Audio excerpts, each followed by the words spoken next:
Zəngəzur qəzasının tərkibində olan Laçın bölgəsi idi.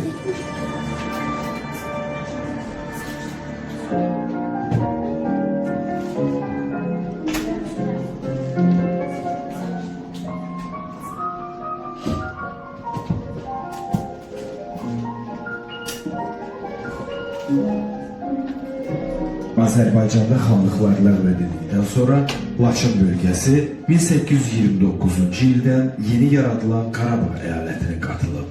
O, 1923-cü ildən şəhər statusu alıb.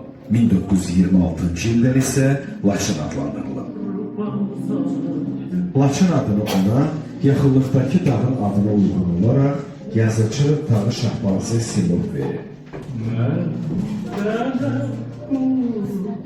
Laçın sözü məğrurluq, qürur mənasını daşıyır. Laçın şəhərinin görüntüsü bugün çox müasirdir. 30 ilə yaxın erməni işğalında olan Laçın asad olandan sonra burada yeni evlər tikilib. Bəziləri bərpa olunub. Parklar, istirahət məkanları yaradılıb. Yeni yollar çəkilib. Hərkəri çayının ətrafında çox maraqlı bulvar salınıb.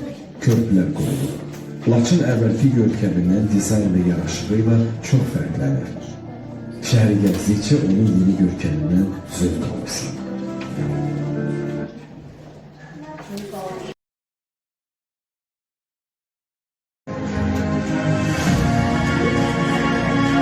Füzuli şəhəri işğalçılardan azad edilib.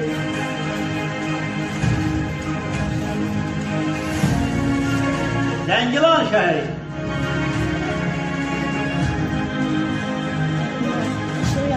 Qubadlı şəhəri böyük fəxarət və qürur hissi ilə bəyan edirəm ki, Şuşa şəhəri işğaldan azad edildi.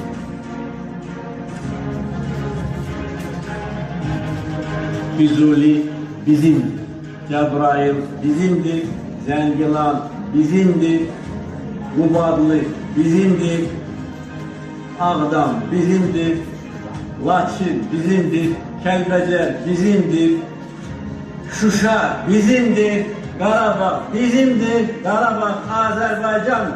Eşq olsun Azərbaycan.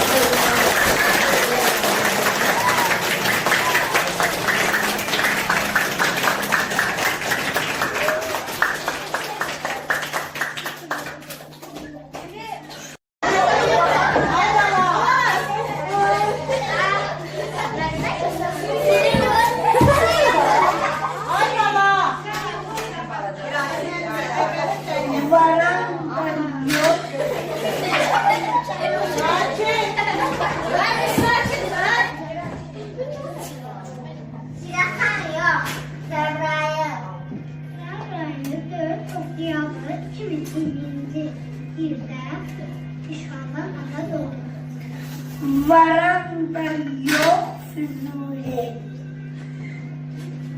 Füzuli şehri 17 Ağustos menzilinde işgaldan azad edildi. Korsakan yok. Zəngilan.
Ankara.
Əziz müəllimlər, İradə müəllimlər, ilk öncə sizə həqiqətən xüsusi təşəkkürümüzü bildiririk ki, belə intellektual yarışlar keçirirsiniz. Bu uşaqların xatirəsində də qalacaq.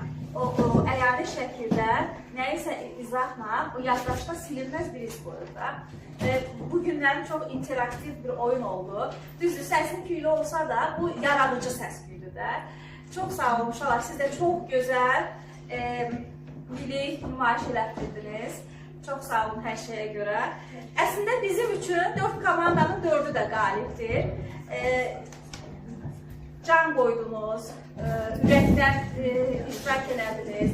Riyazi qabiliyyətiniz güclü olan uşaqlardır ki, bunu biz də müşahidə elədik ki, suallar oldu ki, 4 komandanın 4'ü də düzgün cavablandırırdı.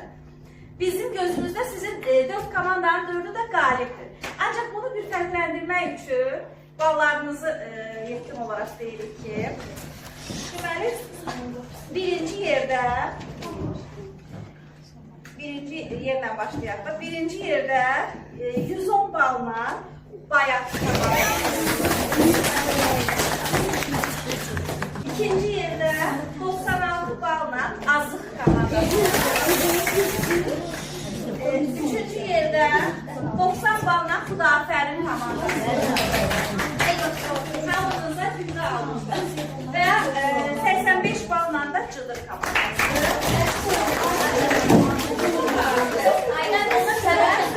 Əməlində dedim ki, uşaqlar, siz 4 komandanın 4'ü də qalib komandası. Sadəcə rəqəm fərqi də görürsünüz ki, çox az fərqləndir.